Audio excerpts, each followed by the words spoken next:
Hola, doncs benvinguts a la meva xerrada, Minerals del Patrimoni Cultural i Material.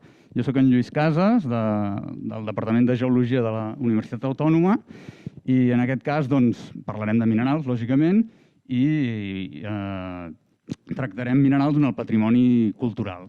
Material, perquè faig en part recerca en aquest àmbit. El patrimoni material es considera tots aquells objectes d'art que han anat creant les diverses civilitzacions, la humanitat, i que mereix ser conservat. Es divideix en patrimoni moble, que és tot aquell que es pot transportar i que es troba normalment dipositat en col·leccions, pintures, monedes, monuments, si són transportables també. I també hi ha patrimoni material immoble, que és tot aquell que són grans edificacions, fins i tot ciutats senceres, que no es poden transportar. I tant en un tipus de patrimoni material, el moble, com en l'altre, en l'immoble, trobem minerals, perquè de minerals, de fet, en trobem a tot arreu, com anirem veient. I començarem amb una cosa tan senzilla com els pigments que es troben formant part, per exemple, de les pintures, que és una part molt important del patrimoni material moble. Farem un repàs molt breu de diversos colors que s'utilitzen en aquestes pintures i els diversos minerals que conformen pigments. De pigments n'hi ha de molts tipus. Hi ha pigments orgànics, pigments sintètics, però alguns d'aquests pigments són directament minerals, minerals sense processar, triturats i poca cosa més. En el cas del vermell, us he posat aquí exemples de l'hematites, el realgar, el sulfur d'arsènic i el cinabri, que són 3 minerals que s'han utilitzat típicament per fer el color vermell. Hi ha aquí un exemple molt conegut, un bison de la cova d'Altamira, que s'ha fet en aquest cas amb hematites, òxid de ferro. És un mineral metàl·lic però triturat, dona un color vermell molt intens, i fins i tot s'han recuperat objectes que servien per triturar aquest mineral. Aquí un altre exemple, una pintura de Tiziano, i en aquest cas destaca aquest color vermell dels personatges que es va fer utilitzant vermelló. Vermelló és el nom tradicional per al pigment que en mineralogia coneixem com a cinabri. Una certa toxicitat, alguns d'aquests pigments, el realgar amb arsènic i el cinabri amb mercuri. Passem a un altre pigment, l'ocre o groc, i aquí tenim una llista important de minerals. Els que he posat aquí són els 3 primers, la goethita, la limonita, que estrictament no és un mineral, és una barreja de diversos minerals, entre ells la pròpia goethita, hidròxids de ferro, i l'orpiment, un altre cop el sulfur d'arsènic, que té una certa relació amb el realgar. El realgar, de fet, que hem vist abans, de color vermell, és fotosensible, amb la llum es transforma en orpiment. Això és important perquè, clar, alguns objectes d'art d'aquests poden canviar de color de forma no buscada. I aquí un exemple de la cova de les Caus, a França, també, en què es va pintar, fixeu-vos, una antiguitat important, igual que Altamira, i en aquest cas es va fer servir limonita. Llavors, els altres 3 minerals els altres minerals que he posat aquí, la vinhemita, la crocoïta i aquests 2 polimorfs de sulfur de cadmi, són minerals, però a nivell de pigments no s'han explotat mai aquests minerals com a pigment.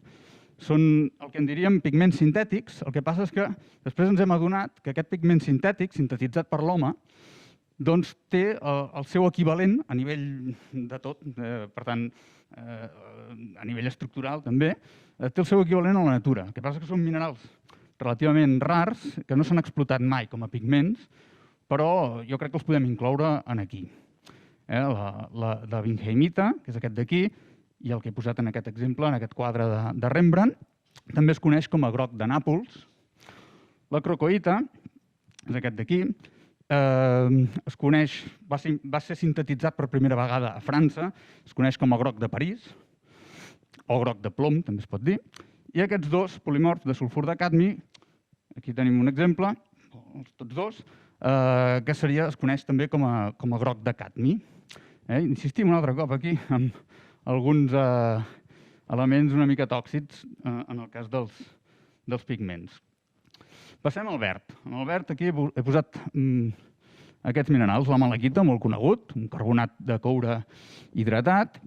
Després hi ha aquesta barreja de la celadonita i la glauconita, que en el món de l'art es coneix com a terra verda. I una altra possibilitat de fabricar verd és amb algun dels sulfurs de cadmi, que són grocs, que hem vist abans, barrejats amb escolaïta, que és aquest òxid de crom, que té un color verd fosc. Aquest d'aquí és la malaquita, segurament heu reconegut.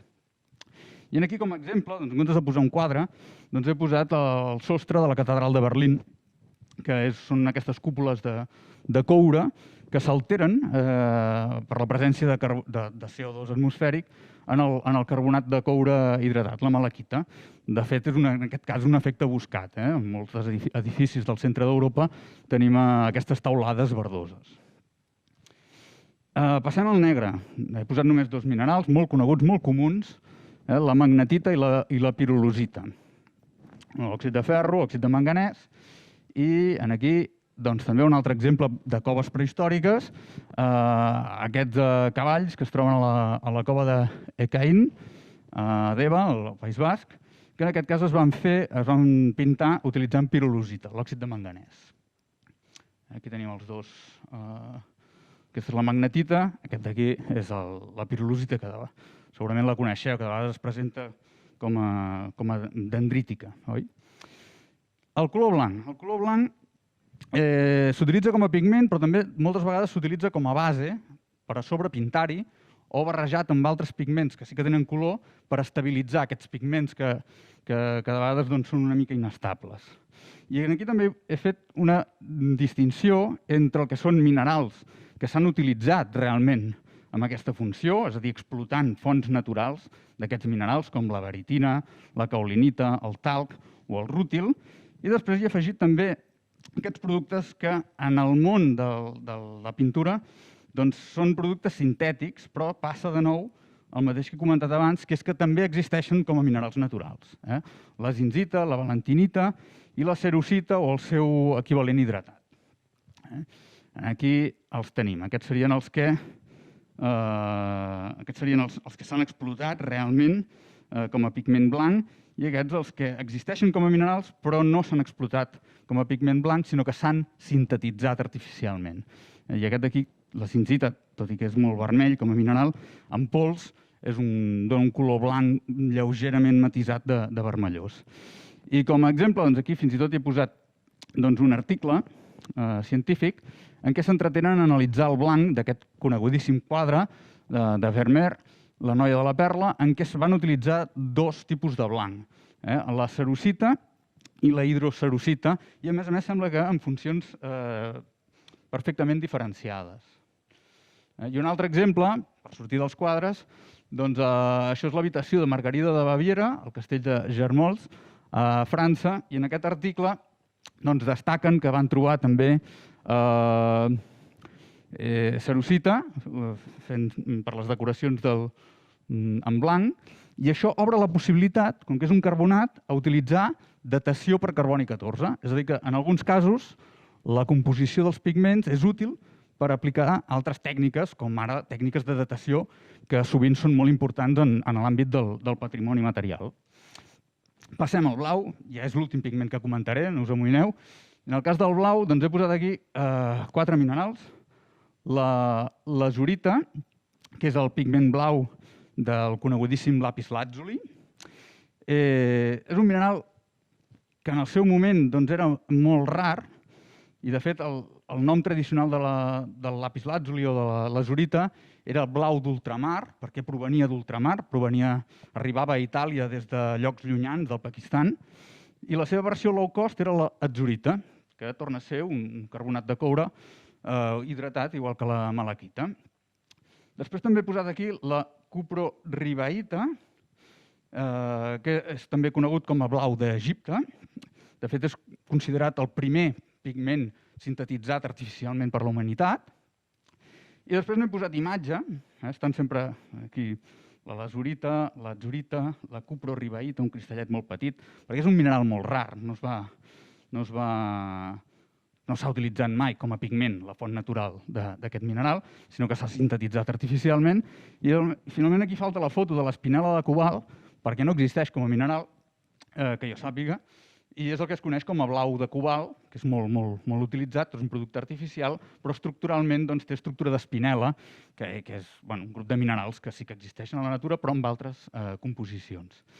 I aquí, com a exemple, la Mare de Déu a la Font, de Van Eyck, en què destaca aquest color blau que està sintetitzat o que està pintat amb aquest producte sintètic que us comentava, l'ultramar. Per tant, això seria un quadre de luxe, perquè aquest pigment era molt car. I aquí un altre exemple, en aquest cas a les parets a l'interior del monestir de Voronet, a Romania, o Voronets, crec que s'ha de pronunciar, en què es va utilitzar en aquest cas la versió low cost, l'atzurita, per al fons, i aquí a la base ha passat una cosa molt curiosa, que és que a causa de la humitat hi ha hagut una alteració de l'atzurita parcialment en malaquita, de manera que ens ha canviat el color. I això és el que us comentava, que aquestes reaccions entre minerals a vegades són buscades, però en alguns casos no ho són i ens canvien el ventall cromàtic o la composició cromàtica de l'obra d'art. Perfecte. I si estem parlant de blau, no puc deixar de parlar de l'airinita, que seria el mineral català, el pigment blau català, que és un mineral relativament rar.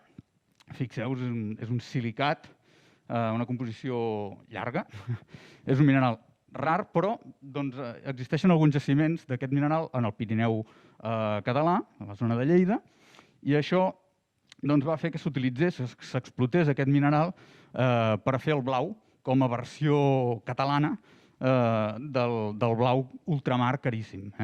I això ara, per exemple, aquí hi ha un exemple del pantocràtor de Sant Climent de Taüll, en què es va utilitzar aquest mineral blau, i d'alguna manera actualment sabem que algunes d'aquestes peces han sigut arrencades dels seus llocs, descontextualitzades. Una manera de comprovar que pertanyen realment al romànic català és identificar-hi airinita. Si trobem l'airinita, que és un mineral que de fet l'estructura no es va conèixer fins al 2004, que la va fer entre altres en Jordi Rius, ara és el símbol o la manera d'identificar, de corroborar que són pintures del romànic català. I vinga, s'han acabat els pigments i ara altres objectes d'art. En aquest cas, objectes directament que estan fabricats en minerals. Per exemple, a la tomba de Tutankamon hi trobem dos objectes que estan fabricats directament en minerals. Aquest escarbat està fet amb lapislàtzuli, que seria la lasurita que hem comentat abans, i també hi ha unes venes de pirita, un mineral molt més comú, però que aquí, en la combinació amb el blau, ens dona unes bandes daurades que li donen més estèticament una combinació interessant. I també s'hi va trobar una mena de daga, un punyal, fet en ferro. Estem parlant de la tomba de Tutankamon fa més de 3.000 anys, i en aquest cas aquest ferro no és un ferro fabricat artificialment, sinó que és directament tallat sobre un meteorit ric en ferro, com els que es troben de vegades. Per tant, en aquesta tomba, dos minerals utilitzats com a objectes d'art i un objecte que també pot ser considerat d'art, però que té la seva funcionalitat. Més objectes. Puntes de fletxa de sílex. El sílex estrictament tampoc és un mineral. Segur que si poguéssim anar a l'Expo Miner trobaríem capsetes amb sílex. Per tant, també el puc posar aquí. Sabeu que és quars microcristal·lí, barrejat amb varietats criptocristal·lines de sílice, com la calcedònia. I en aquest cas, aquestes fletxes tan boniques, que tenen aquestes arrugues aquí en el perfil, que les fan encara més boniques, tenen una certa antiguitat, són d'un jaciment de la zona de Girona, a Vilaür. I una altra, molt interessant, la varicita, aquest fosfat d'alumini, també amb ús en prehistòria, amb unes conegudíssimes mines que podeu visitar a Gavà. Encara més objectes, el lapis specularis, que feien servir els romans, que no és res més que guix especular i que l'utilitzaven fent una funció similar a la que actualment utilitzaríem o faríem servir amb el vidre, utilitzant la seva transparència. El lapis specularis era molt preuat i a la zona, a Hispània, la Hispània romana, hi havia importants jaciments a la zona de Conca i llavors les ciutats importants, els jaciments romans propers, o no tan propers, des del Molinete, a Múrcia, doncs s'hi troba aquest guix que s'utilitzava amb aquesta funció. I un altre, el cristall de roca, el quars hialí, quars transparent, que també s'ha utilitzat històricament per fabricar objectes, com aquest vas tan bonic, fabricat exactament, se sap, fins i tot al taller Miseroni, a Milà, i que, a part de ser estèticament molt interessant, ens donarà un objecte amb una transparència similar al vidre, però una duresa molt més important que la del vidre. I, finalment, encara un altre objecte d'art és aquest fantàstic camafeu. Això és un camafeu bastant gros, em sembla que fa com 20 centímetres d'aquí fins aquí. Es coneix com a gemma augustea i està documentat que va ser fabricat al segle I, després va estar dipositat a la catedral de Tolosa, a Sant Cerní, després s'ho van vendre, han acabat i està en un museu a Viena. I està fabricat amb ònix, amb l'ònix, que és aquesta varietat també criptocristal·lina de quars, que es presenta bandada, amb bandes, en aquest cas, negres i blanques, i aquí s'ha utilitzat o s'ha aprofitat la part blanca per esculpir les figures i el negre ha quedat com a fons, desbastant tota la capa blanca. S'han acabat també aquests objectes petitets i ara passem molt ràpidament a patrimoni, d'alguna manera, immoble, materials lapidis, roques, que en el fons estan fetes de minerals. I aquí us volia comentar l'edicte de Dioclecià, que està esculpit també en pedra, i que hi ha una llista de moltíssims ítems, entre ells 19 noms de materials lítics, amb els seus corresponents preus. De fet, és la llista dels preus màxims que podien tenir aquests materials. Aquí hi ha la llista d'aquests materials, molts s'anomenen màrmor i el que sigui. De molts d'ells ja sabem modernament quin és el punt d'origen d'aquests materials i tenen sovint també un nom modern que està escrit en italià perquè això es va començar a estudiar sistemàticament en el segle XVIII per part d'investigadors italians i en el món científic han quedat aquests noms en italià. No parlaré de tots els 19 materials, però sí que voldria destacar els dos més cars, que estan ordenats per preu, els dos més cars, els més prestigiosos, que són el porfirites i el lapis laquedèmon. El porfirites, o pórfido rosso antico, també, és un pòrfir molt peculiar perquè té un color entre porpra violaci, que és un símbol de poder, que s'ha transmès una mica des del món romà, de l'imperi romà, cap al món del Vaticà. En la religió cristiana encara és un color utilitzat en la jerarquia eclesiàstica. I aquí aquest exemple de la Basílica de Sant Marc a Venècia, amb aquestes columnes i aquesta talla, o dues talles de fet, encastades en aquesta cantonada, que estan fetes amb aquest material. Anem a veure aquest material què és. Bé, és un pòrfir, de fet és l'origen del nom pòrfir, que s'utilitza en geologia, i que té fenocristalls de plagiòclasi, fins aquí tot més o menys normal, però després en la matriu, en aquest cas, hi trobem hematites, que l'hem vist abans, també relativament comú, i piemontita, que és el que li dona aquest matís porpra, que és un mineral relativament rar del grup de l'epidota. Les pedreres es troben a Egipte, al mons porfirites, i van ser explotades en època antiga. Però després, objectes fets amb aquest material en trobem en tot un ventall temporal que arriba fins als nostres dies, perquè el material antic, romà, sovint, ha estat reutilitzat i retreballat per a fabricar objectes d'art progressivament cada cop més petits. I el lapis laquedèmon, que es coneix en italià o en el món científic com a pórfido verde antico, us he posat aquest exemple de la catedral de Santa Maria Annunziata, a prop de Roma. Aquí en realitat hi ha moltíssims materials, però em vull fixar en el terra, que és molt bonic, també conté diversos materials, entre ells també el porfirites, el pórfido rosso antico, però destaquen aquestes peces de color verd, on ja s'intueix que també hi ha uns fenocristalls. I, efectivament, el lapis laquedèmon també és un pòrfir, que també té fenocristalls de plagiòclasi, i en aquest cas la matriu verdosa la conforma la pilota. Les pedreres estan localitzades a Grècia. I, finalment, ara hem anat a lo més gros, tornem a lo més petit, i és en aquest àmbit en el qual jo faig una mica de recerca, que és que són minerals envidrats, és a dir, en ceràmiques, també, en les ceràmiques, en el recobriment de les ceràmiques, aquest recobriment, aquest vidrat que s'aplica per impermeabilitzar, per millorar les propietats de la ceràmica i també per fer-hi decoracions, sovint. És un recobriment que normalment és amorf, és un vidrat, és vidre, però s'hi poden, en alguns casos, desenvolupar, això és interessant, desenvolupar cristalls neoformats. No estic parlant dels pigments que s'apliquen com a mineral triturat en el vidrat, sinó a partir d'aquests, en el procés de cocció, es poden neoformar minerals, i això és el que m'entretinc a investigar, no perquè sigui molt bonic estèticament, sinó perquè en alguns casos aquests minerals també ens poden informar de tècniques peculiars de fabricació o ser indicadors de procedència. I he posat uns quants exemples. Per exemple, aquesta ceràmica que es va recuperar a Sant Bartomeu del Grau, doncs s'hi ha localitzat braunita, cristalls de braunita, aquest silicat amb manganès. O, un altre cop, en aquesta ceràmica de Montelupo, hi hem localitzat vinheimita. Vinheimita, si us recordeu, era aquell, el blau d'Egipte. Doncs aquí el groc de Nàpols. El groc de Nàpols, que aquí ha recristal·litzat formant aquesta mena de libèl·lula.